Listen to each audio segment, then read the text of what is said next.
दिल्ली में ममता और संकट में टीएमसी है। अभी देखिए टीएमसी के नेताओं पर क्या हो रहा है। ये देखिए टीएमसी की नेता हैं, पूर्व पार्षद बताई जा रही जिन पर अंडे बरसाए गए।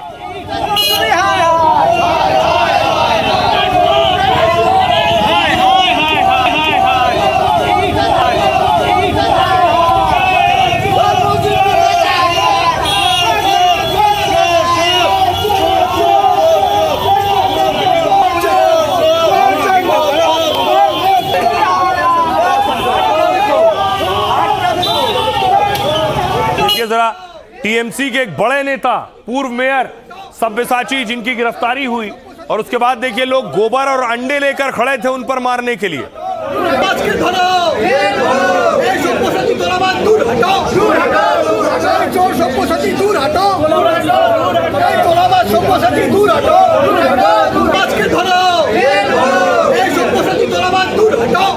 अब देखिए जैसे ही सब्यसाची आए, देखिए अंडों के साथ उनका स्वागत करने लगे लोग, अंडे और टमाटर उनके ऊपर मारने लगे।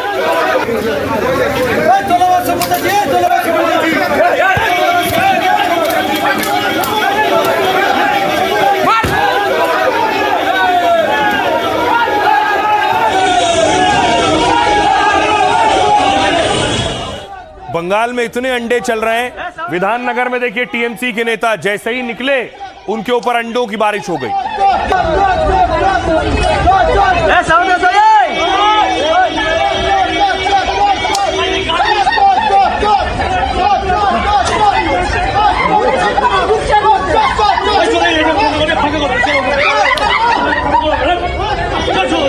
चलो चलो आगे चलो चलो चलो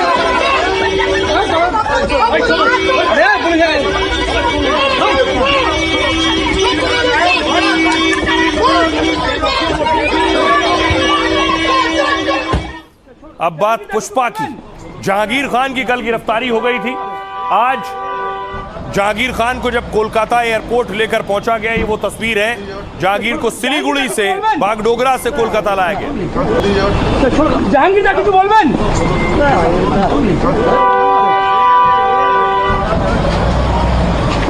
और उसके बाद जहांगीर को पुलिस ने कस्टडी में ले लिया है। ये वो तस्वीर आप देख रहे हैं। जहांगीर से जुड़ी एक बड़ी जानकारी मिली है कि जहांगीर की तस्वीर आप देख रहे हैं पुलिस कस्टडी में।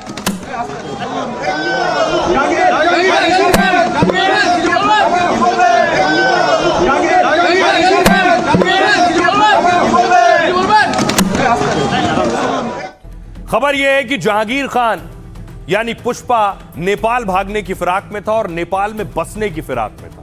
क्या प्लानिंग थी देखिए जरा नेपाल। गिरफ्तार टीएमसी नेता जहांगीर खान को लेकर यह खुलासा हुआ कि जहांगीर खान का नेपाल में बसने का प्लान था। यह इंडिया नेपाल बॉर्डर, इससे पहले ही एसटीएफ ने उसे गिरफ्तार कर लिया।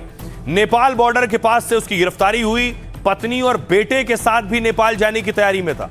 वहां के एक स्कूल में अपने बेटे का दाखिला कराने की योजना थी। सूत्रों के मुताबिक जहांगीर खान अकेले नेपाल भाग गया था।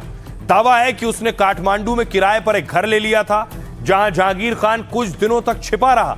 जहांगीर पूरी तरह से अंडरग्राउंड हो गया था और भागते समय उसने अपने फोन बंद कर दिए थे, सिम बदल लिया था, व्हाट्सएप अकाउंट डिलीट कर दिया था, लेकिन दूसरे तरीकों से भरोसेमंद लोगों के संपर्क में था।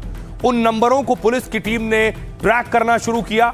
रविवार सुबह भारत नेपाल सीमा से वो भारत लौटा था, तभी एसटीएफ ने टीएमसी नेता को गिरफ्तार कर लिया। जहांगीर खान ने फाल्ता सीट से विधानसभा चुनाव लड़ा था, जहां जहांगीर पर चुनावी हिंसा के आरोप लगे, लेकिन दोबारा चुनाव से पहले ही मैदान से हट गया। अब गिरफ्तारी के बाद जहांगीर की मुश्किलें बढ़ गई हैं। सुनिए जरा, जहांगीर ने जो कुछ किया है अपने इलाके में, लोग उसके खुद गवाह हैं। सुनिए सियासतदान क्या कह रहे हैं। का चट्टा बट्टा जितना है सबको एकदम घुसा देना चाहिए, किसी को नहीं छोड़ना चाहिए। जितना इन लोग टॉर्चर किया है एरिया में, इसको तो पूरा एकदम कानून के तहत जितना दिन हो सके लंबा खींचना चाहिए जेल में। अगर उसने कोई गुनाह किया तो लॉ जो जिस तरह जो लॉ का जो विधान है वही होगा। उसका ऊपर बहुत इल्जाम है, वहाँ बहन को ऊपर अत्याचार किया है, सरकारी प्रॉपर्टी लूट किया है, सरकारी जो स्कीम का पैसा है उसको भी ले लिया है, घर घर में जाके लूटपाट किया है, पीटा है। ऐसे बीजेपी उम्मीदवार को फॉल्स केस में टैग किया है, उसको जेल खटाया, किसी को मार के टंगा भी दिया, ऐसे अभियोग भी है। सब कुछ आज की कंप्लेन किया है, कॉन्ट्रैक्टर भी लोग भी कंप्लेन किए हैं। तो एक तरफ अभिषेक बनर्जी के करीबी जहांगीर, पुष्पा फिलहाल गिरफ्तार हो चुके हैं, लेकिन अभिषेक बनर्जी, ममता बनर्जी के भतीजे अभिषेक के घर पर भी रेड कई बार हुई। इस बार ममता के घर पहुंची सीआईडी। ये तस्वीर देखिए जरा, सीआईडी की टीम लाव लश्कर के साथ ममता बनर्जी के आवास पर पहुंची।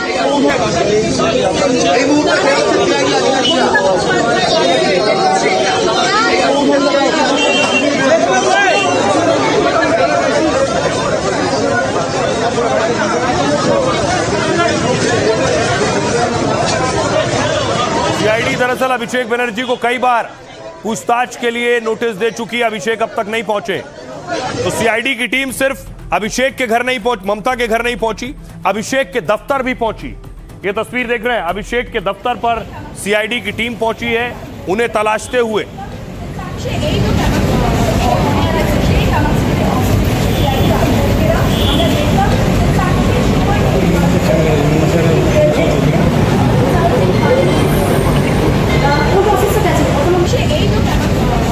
देखिए जरा कि आखिर सीआईडी क्यों ढूंढ रही है अभिषेक बनर्जी को। फर्जी साइन पर अभिषेक घिर गए। 1 जून को पहला नोटिस दिया गया था अभिषेक को, अभिषेक नहीं पहुंचे। 8 जून को दूसरा नोटिस दिया गया, अभिषेक नहीं पहुंचे। 9 जून को तीसरा नोटिस दिया गया, तब भी ममता के भतीजे नहीं पहुंचे। फर्जी दस्तखत मामले में अभिषेक बनर्जी की मुश्किलें बढ़ गई हैं। सीआईडी ने इस मामले में 3 बार अभिषेक को पूछताछ के लिए बुलाया, लेकिन अभिषेक बनर्जी पूछताछ में शामिल नहीं हुए। इसके बाद आज सीआईडी की टीम ममता के आवास पर पहुंची। सीआईडी की टीम सर्च वारंट के साथ गई थी। फर्जी दस्तखत मामले की जांच में बाधा डालने का आरोप है। अभिषेक के लेटर पर ममता के आवास का पता लिखा था। टीएमसी का दफ्तर ममता के घर वाले पते पर रजिस्टर है और इस वजह से सीआईडी की टीम यहां नोटिस देने पहुंची थी। ममता और अभिषेक अभी दिल्ली में मौजूद हैं। अभिषेक को मंगलवार शाम 5 बजे तक हाजिर होना था। नेता विपक्ष के लिए भेजे गए पत्र में फर्जी साइन का आरोप है। अभिषेक ने इस मामले में हाईकोर्ट का दरवाजा खटखटाया है। फर्जी हस्ताक्षर के मामले में बीएनएस की धारा 336 लागू हो सकती है। साधारण मामले में 2 साल की कैद और जुर्माना हो सकता है, लेकिन अगर फर्जी साइन धोखाधड़ी के उद्देश्य से किया गया है तो अधिकतम 7 साल की कैद और जुर्माना हो सकता है। सुनिए जरा क्या कुछ कह रहे हैं स्वागत राय। ये जो सीआईडी का समन्स, ये तो अभिषेक बनर्जी को दिया गया। वो तो बराबर अभिषेक का पीछे पड़े हैं। अभिषेक को अपना जो वकील है उनसे चर्चा करके सिद्धांत लेने पड़ेगा। टीएमसी जो लंबे समय तक पश्चिम बंगाल में सत्ता में रही और जैसे ही सत्ता से जनता ने उन्हें बेदखल किया, जो पार्टी के अंदर की गुटबाजी और जो कोहराम था वो सत्ता पर आ गया। आने वाला जो समय है वो ममता जी और अभिषेक बनर्जी के लिए बहुत सही नहीं होने। तो रही अब आपको बताऊं, एक तरफ सीआईडी ढूंढ रही है अभिषेक को, जहांगीर गिरफ्तार हो गए, दूसरी तरफ ममता बनर्जी दिल्ली में। ये सब कुछ बंगाल में हो रहा है, दिल्ली में देखिए अलग हलचल है। ममता बनर्जी आज 10 जनपद पहुंची सोनिया गांधी से मिलने के लिए।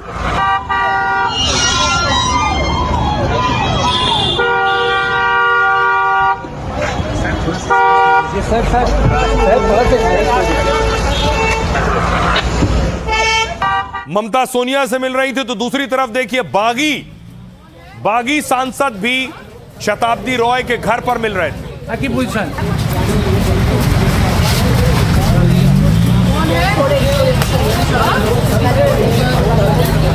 की पोजीशन देखिए लोग कह रहे हैं कि टीएमसी 2 हिस्सों में बंट गई। टीएमसी 2 हिस्सों में नहीं बटी है, टीएमसी 3 हिस्सों में बटी हुई है। देखिए कैसे। पहला हिस्सा उधर देख रहे हैं जहां आपको ममता बनर्जी दिख रही है, दूसरा हिस्सा ये है ऋतव्रत और काकोली घोष, और तीसरा भाग ये है शत्रुघ्न सिन्हा और यूसुफ पठान जैसे सांसद। बंगाल में हार के बाद कोलकाता से दिल्ली तक टीएमसी टूट गई। विधायकों के बाद 20 सांसदों का अलग गुट बनाने का दावा है। कोलकाता में विधायकों का एक गुट ऋतव्रत बनर्जी के साथ है, तो दिल्ली में सांसदों का एक गुट काकोली घोष के साथ है। काकोली घोष के साथ शताब्दी रॉय, पापी हलदर, अरूप चक्रवर्ती हैं। वहीं दूसरा गुट ममता के साथ है, मजबूती के साथ खड़ा है। उनका कहना है इसमें अभिषेक बनर्जी सयानी घोष और कीर्ति आजाद खड़े हुए। महुआ मोइत्रा, सौगत रॉय, कल्याण बनर्जी भी दीदी के साथ हैं। ममता ने कल्याण बनर्जी को लोकसभा में चीफ व्हिप बनाया है। इसको लेकर ममता ने स्पीकर को पत्र भी लिखा है। 20 बागी सांसदों ने एक दिन पहले काकोली घोष को व्हिप बनाया, साथ ही एनडीए को समर्थन का दावा कर दिया। ममता की पार्टी में एक तीसरा गुट भी बन गया है। यह गुट न बागियों के साथ दिख रहा है और न ममता बनर्जी के साथ दिख रहा है। इसमें शत्रुघ्न सिन्हा, यूसुफ पठान सहित कई नाम गिनाए जा रहे हैं। सूत्रों के मुताबिक ये किसी भी गुट के पक्ष में खुलकर नहीं दिख रहे हैं, न कुछ बोल रहे हैं। बंगाल में हार के बाद अब दीदी के सामने पार्टी बचाने की बड़ी चुनौती है। सुनिए जरा इस टूट फूट पर क्या कुछ कह रहे हैं टीएमसी नेता। कहाँ है 20 आदमी? लाओ ना, अगर ले भी लिया तो एनडीए पार्टी नहीं है, एक गुट है। आपको मर्ज करना पड़ेगा बीजेपी में, तो वहाँ तो सीएम ही भ्रष्टाचारी है। पार्टी छोड़ दिया, रिजाइन कर दिया ना, तो ये लोग भी कर दें, इनको प्रॉब्लम है तो। सर 20 सांसद काकोली घोष से सर ये करे बैठक करे, क्या करना चाहिए? कौन से 20 है, नाम तो बताओ। हम तो बीजेपी नहीं करने जाता है, हम कांग्रेस करने तो नहीं जाता है। हमारा इंडिया को जो बचाएगा, हमारा नेशन को जो बचाएगा, हमारा डेवलपमेंट जो देगा बंगाल का, इंडिया का, उसका साथ हम 20 संसद एक साथ में। राइट, खबरों में आगे बढ़ते हैं। आज की एक और बड़ी खबर है। यूपी में परीक्षा चल रही है, कांस्टेबल की परीक्षा। कांस्टेबल परीक्षा के लिए बड़ी भीड़ जुट रही है। 29 लाख लोग एग्जाम दे रहे हैं। 29 लाख। ये देखिए जरा प्लेटफॉर्म पर भीड़ देखिए, खचाखच भीड़ है। ये सब परीक्षार्थी हैं, परीक्षा देने जा रहे हैं।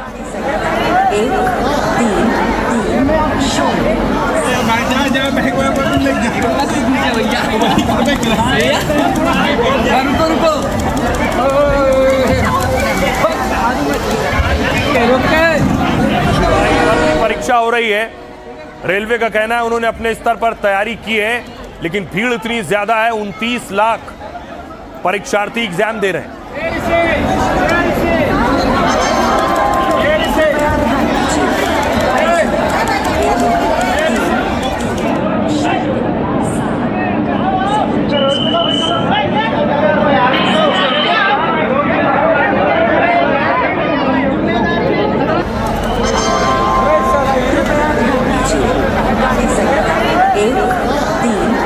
अब देखिए अगली तस्वीर देखिए। जो एग्जाम देने जा रहे हैं उनकी ठीक से जांच हो रही है।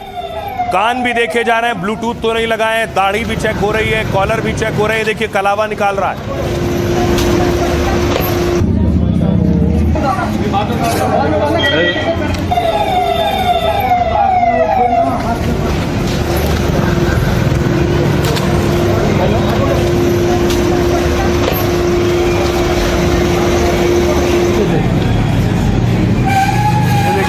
मोजे उतरवाए भी जा रहे हैं। अब बाकायदा अनाउंसमेंट हो रहा है कि जो लोग भी परीक्षार्थी आ रहे हैं, अभ्यर्थी एग्जाम देने आ रहे हैं, अपना बैग में रख दीजिए, निकाल लीजिए, टोपी निकाल लीजिए और घड़ी, और जो लड़कियां हैं वो अपनी ज्वेलरी निकाल अपना बैग में रख दीजिए। कोई भी गले की चीज नहीं जाएगी। अब देखिए जरा कमांड सेंटर की तस्वीर दिखाता हूं। बाकायदा मॉनिटर्स लगे, देख रहे हैं। पुलिस नजर रख रही है। हाई लेवल सिक्योरिटी और कमांड सेंटर बनाया गया है, जिसमें सभी पर नजर रखी जा सके, परीक्षा में कोई गड़बड़ी ना हो। अब देखिए जरा कितने लोग पहुंचे एग्जाम देने के लिए और क्या तैयारी है। यह था हाल।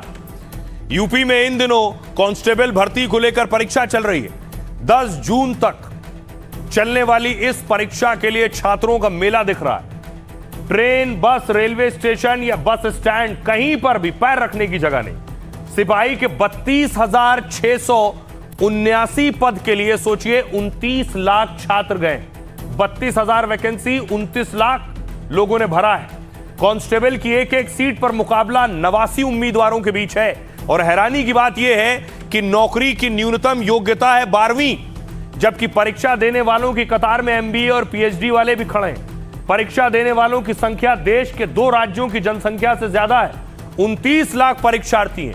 गोवा और मिजोरम की कुल आबादी से ज्यादा है। परीक्षा के लिए यूपी के सभी जिलों में कुल 1183 केंद्र बनाए गए हैं। सुबह 10 से 12 बजे, दोपहर 3 से शाम 5 बजे तक 2 पालियों में परीक्षाएं हो रही हैं। हर एक पाली में 4,81,000 से अधिक परीक्षार्थी शामिल हो रहे हैं। फिलहाल इस परीक्षा को लेकर प्रदेश में भारी भीड़ नजर आ रही है। सुनिए जरा जो एग्जाम देने पहुंच रहे हैं छात्र, वो क्या कह रहे हैं। पर बहुत अच्छा था, बहुत इजी आ रहा है, इतना कुछ नहीं है, बहुत अच्छा आ रहा है। बस थोड़ी आने जाने में प्रॉब्लम है, थोड़ी ट्रेन वगैरह में जनरल के डिब्बे 2 ही है, गुजारिश है 4 या 6 डिब्बे करें। पेपर बहुत अच्छा आया, बढ़िया पेपर था, पढ़े लिखे बच्चे ने खूब करा होगा, सब अच्छा था। थोड़ी जीके टफ थी लेकिन पेपर वाकई में बहुत अच्छा था। ये सही किया है बच्चों ने, जो बेरोजगार बच्चे हैं अपना 50% किराया ऑफ मिल रहा है, आदमी आने जाने में परेशानी नहीं हो रही है। तो अब देखिए जरा, इसमें भी बहुत से मुन्ना भाई आ गए। सिपाही का एग्जाम देने जा रहे हैं, उसमें भी जुगाड़ में लगे हैं कि कहीं से कुछ दिख जाए, कहीं से चीटिंग हो जाए। ये देखिए हरदोई, यूपी का हरदोई, जहां से चीटिंग करते हुए नकलची को गिरफ्तार किया है पुलिस ने। एक तो वर्दी पहननी थी, सिपाही बनना था, उसके लिए भी नकल कर रहे थे।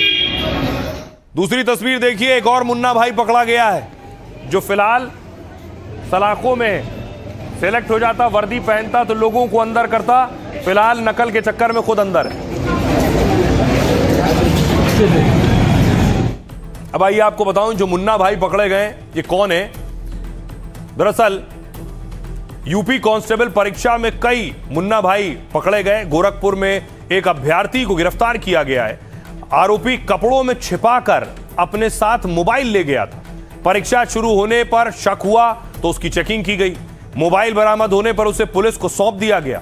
चेकिंग करने वाले पुलिसकर्मियों पर भी कार्रवाई की गई। इस मामले में 2 सब इंस्पेक्टर को सस्पेंड कर दिया गया, जबकि 6 पुलिसकर्मियों को लाइन हाजिर कर दिया गया। ठीक ऐसा ही एक मामला हापुड़ में भी सामने आया, जहां एक युवक कपड़ों में छिपाकर मोबाइल लेकर घुस गया था। परीक्षा के दौरान वो बाथरूम में मोबाइल इस्तेमाल कर रहा था, तभी परीक्षा केंद्र पर तैनात कुछ कर्मचारियों ने उसे देख लिया। जांच करने पर उसके पास मोबाइल फोन मिला, जिसके बाद उसे परीक्षा देने से रोककर पुलिस को सौंप दिया गया। सुरक्षा में तैनात 2 दरोगा, 6 सिपाही सस्पेंड कर दिए गए। यह एक्शन हुआ। आइए खबरों में आगे बढ़ते हैं। आज की एक और बड़ी खबर है उज्ज्वला सिलेंडर, यानी जो सब्सिडी वाला सिलेंडर लेते हैं उनके लिए खबर है। उज्ज्वला योजना के सिलेंडर घटा दिए गए हैं, यानी अब तक जितने सिलेंडर मिलते थे उससे संख्या 5 कम कर दी गई है। अब उज्ज्वला में सिलेंडर पहले के मुकाबले कम मिलेंगे। तो आइए आपको बताऊं कि आखिर ये क्यों किया गया है और इसका असर कितने लोगों पर पड़ेगा। घरेलू सिलेंडर की कीमत बढ़ाने के बाद एक बड़ा फैसला किया गया है। सरकार ने इस बार उज्ज्वला योजना के नियमों में बदलाव किया है।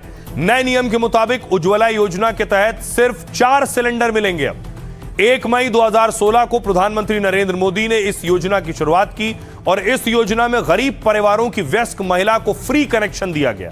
साथ ही 2016 में योजना शुरू होने पर 12 सब्सिडी सिलेंडर दिए गए थे, लेकिन पिछले साल इस कोटे को घटाकर 12 से 9 सिलेंडर कर दिया गया और अब सरकार ने साल भर में सिर्फ 4 सिलेंडर सब्सिडी वाले सिलेंडर का ऐलान किया है।